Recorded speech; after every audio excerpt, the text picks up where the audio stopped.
actually going to save that till later on in the show, man. But, hell, we can do it again. I don't care. I talked to Coach Beelam on the phone today. Invited him to the show, and he's getting ready for football season, thank God. Thank God we got a coach that wants to coach instead of get laid.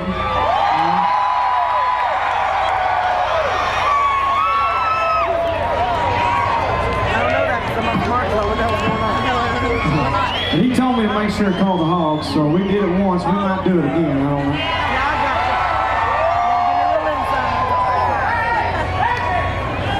I don't know why we didn't have our guitars working tonight, but we got them working now.